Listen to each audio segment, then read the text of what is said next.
नमस्कार दोस्तों, मैं डॉक्टर भूपेंद्र बाटला आरोग्य श्रेष्ठी हॉस्पिटल में कार्डियोलॉजिस्ट हूँ।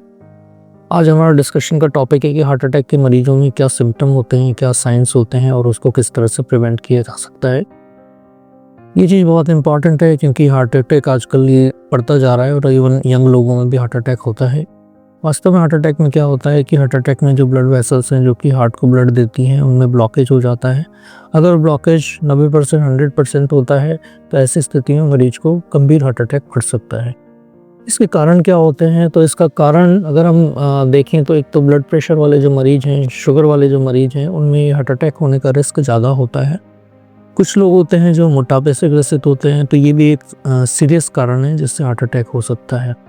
कई लोगों की लाइफस्टाइल बहुत ही ख़राब होती है। अगर आप एक्सरसाइज डेली नहीं कर रहे या आपका वेट ज़्यादा है तो ऐसी स्थिति में हार्ट की प्रॉब्लम होने की रिस्क ज़्यादा होती है। कोलेस्ट्रॉल भी एक बड़ा मेजर रिस्क फैक्टर है। अगर कोलेस्ट्रॉल ज़्यादा है ऐसी स्थिति में, स्पेशली कोलेस्ट्रॉल में भी जो एलडीएल कोलेस्ट्रॉल है वो हमारा टारगेट होता है। एचडीएल कोलेस्ट्रॉल को अच्छा या गुड कोलेस्ट्रॉल माना जाता है, पर जो एलडीएल कोलेस्ट्रॉल है वो हार्ट के लिए बहुत ख़तरनाक साबित होता है। इसको कंट्रोल करना भी हमारा एक इम्पॉर्टेंट टारगेट होता है। आगे स्मोकिंग एक बहुत बड़ा और ख़तरनाक रिस्क फैक्टर है। स्मोकिंग एक ऐसी चीज़ है कि अगर आप एक सिंगल सिगरेट भी पी रहे हैं तो बहुत डेंजरस है, जो कि आपकी हेल्थ के लिए ख़तरनाक साबित हो सकती है। अल्कोहल, क्योंकि लोगों में ऐसा भ्रम है कि अल्कोहल लेने से हार्ट को अच्छा रहता है, पर यूजली हम लोग देखते हैं कि अगर लोग अल्कोहल फिर स्मॉल अमाउंट्स में लेने की जगह उसकी अमाउंट जो है धीरे धीरे करके बढ़ाते चले जाते हैं। इसलिए हम तो यही सजेस्ट करते हैं कि आप अल्कोहल बिल्कुल ही ना लें, उससे ऐसा कोई फ़ायदा नहीं है, पर हाई डोजेज में ये बहुत नुकसान पहुँचा सकता है। आगे जो रिस्क फैक्टर है कि स्ट्रेस आज के तारीख में बहुत ही इंपॉर्टेंट रिस्क फैक्टर है, क्योंकि आजकल हम सब लोगों की लाइफ स्टाइल ऐसी हो चुकी है कि स्ट्रेस हर व्यक्ति को रहता है। तो ऐसी स्थिति में भी जो है हार्ट की प्रॉब्लम हो सकती है। स्ट्रेस को रिलीव करना और इस तरह से अपनी एक्टिविटीज़ को करना जिससे आपका स्ट्रेस कम हो बहुत ही इंपॉर्टेंट होता है। इसलिए हम कहते हैं कि तो वर्क प्लेस में आप अपना स्ट्रेस मत रखिए और साथ में कुछ ऐसी कोई शौक पालिए, ऐसा कोई काम कीजिए जिसमें आपका इंटरेस्ट हो, ताकि आपका दिमाग जो है डाइवर्ट रहे इन सब चीज़ों से। हार्ट अटैक में क्या सिम्टम होते हैं, ये भी बहुत ही महत्वपूर्ण चीज़ है। होता है कि हार्ट अटैक में कोई ऐसा सिंगल सिम्टम नहीं है जिसके बेसिस पे हम कह सकें कि इस मरीज को हार्ट अटैक बढ़ा है। यूजली ये देखा जाता है कि मरीज को छाती में दर्द होता है। ये लेफ्ट साइड में भी हो सकता है, राइट साइड में भी हो सकता है। किसी किसी मरीज को ये गले में होता है, किसी को ये पेट में होता है, पेट के ऊपर वाले साइड में। ये जो दर्द है, हार्ट अटैक का पेन है, ये हाथ में या बैक में रेडिएट होता है, पर कोई ज़रूरी नहीं है रेडिएट हो। इसके साथ एसोसिएट कई सिम्टम हो सकते हैं, जैसे मरीज को स्वेटिंग या पसीना आ सकता है। कई बार ऐसे भी होता है कि पेशेंट को ये बैक में या हाथ में रेडिएट होता है। साथ में सांस लेने में दिक्कत हो सकता है, चक्कर आ सकते हैं। कई बार पाल्पिटेशन या घबराहट भी हो सकती है। कई बार पेशेंट को ब्लैकआउट्स भी हो सकते हैं। हार्ट अटैक में कई बार पेन बहुत ही हल्का होता है, जिसको हम लोग गैस का सोच के निगलेक्ट कर देते हैं। ऐसे काफ़ी पेशेंट होते हैं जो ये सोचते हैं कि गैस बन रही है, बट बाद में पता लगता है कि वो बेसिकली हार्ट अटैक है। तब तक काफ़ी टाइम निकल चुका होता है। इसलिए जहाँ हमें लगे, स्पेशली एजेड पेशेंट में ये चीज़ बहुत कॉमनली देखा जाता है कि एल्डरली पेशेंट्स में बिल्कुल टिपिकल हार्ट का पेन नहीं होगा। उनमें जो सिम्टम होता है या तो उनमें सांस भरता है या फिर उनमें स्वेटिंग होती है, घबराहट होती है। कई बार ये भी होता है, इस तरह के सिम्टम होते हैं, पेशेंट थोड़ा सा चलेगा तो उसको सांस भर जाता है, छाती में दर्द होता है। अगर वो बैठता है तो उसको आराम पड़ता है।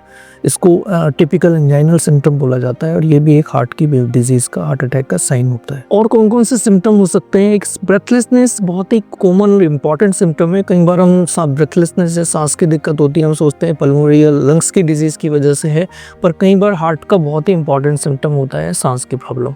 तो हमें इसको भी स्पेशली देखना पड़ेगा कि अगर सांस की प्रॉब्लम है, एक बार पेशेंट को हमें हार्ट के हिसाब से भी चेकअप जरूर करा लेना चाहिए। आगे हम ये देखेंगे कि कौन कौन से किस तरह से इसको प्रिवेंट किया जा सकता है और क्या क्या इलाज इसके लिए कर सकते हैं। इसमें हम एक चीज़ देखेंगे कि किस तरह से आप इसका इलाज करेंगे। देखिए, हार्ट का पेशेंट है और अगर आपको लग रहा है कि रिस्क है, तो बेसिकली आपको हार्ट के पेशेंट को हॉस्पिटल लाना ही बेस्ट रहेगा।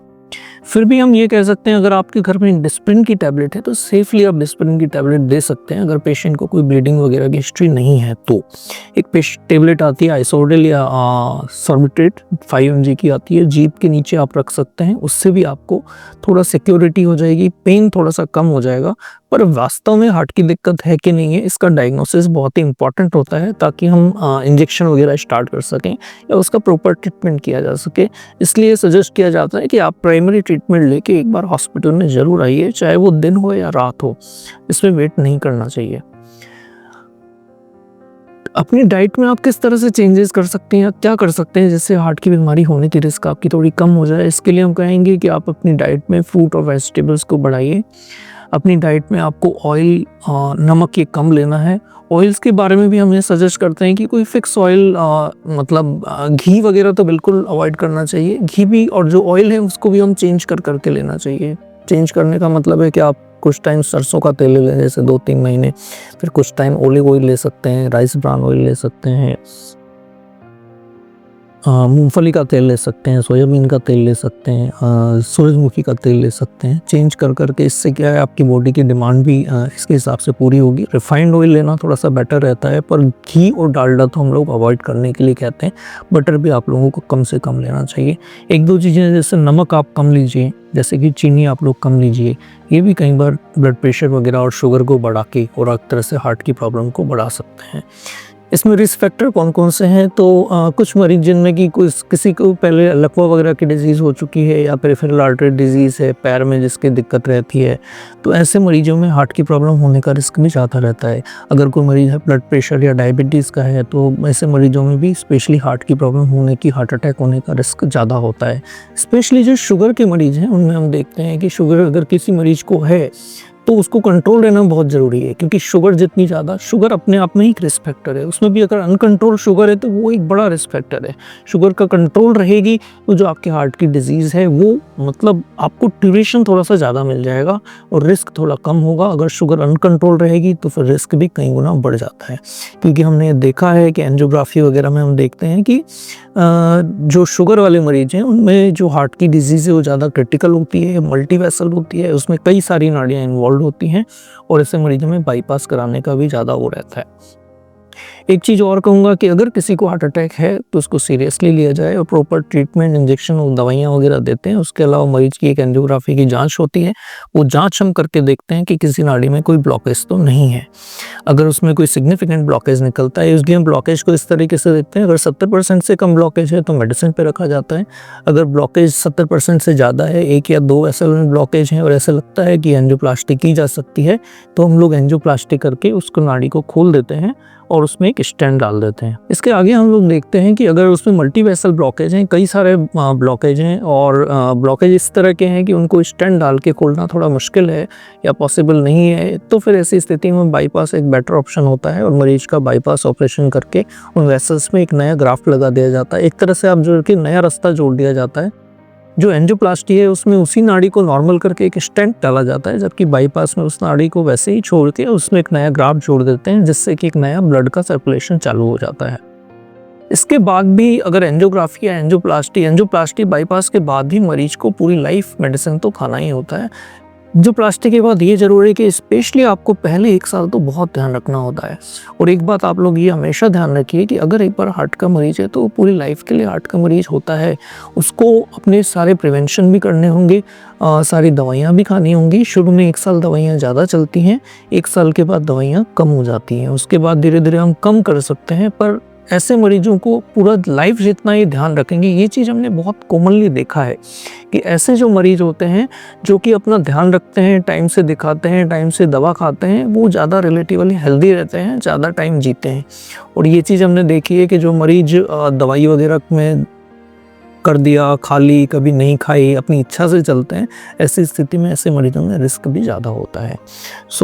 मैं तो आप लोगों को यही सलाह दूंगा कि आप सब लोग हेल्दी रहिए और अपना ध्यान रखिए। टाइम टू टाइम अपना चेकअप कराना एक बहुत अच्छा आइडिया होता है। अगर टाइम टू टाइम आप चेकअप कराएंगे तो कई बार होता है कि डिजीज़ अर्ली स्टेज में पकड़ आ जाती है और ज़्यादा बीमारी बढ़ती नहीं है, तो फिर आप लोगों को उससे एंजियोग्राफी, एंजियोप्लास्टी और इन प्रोसीजर से भी बचा जा सकता है, अगर आप अपनी लाइफ स्टाइल को हेल्दी रखेंगे तो। धन्यवाद।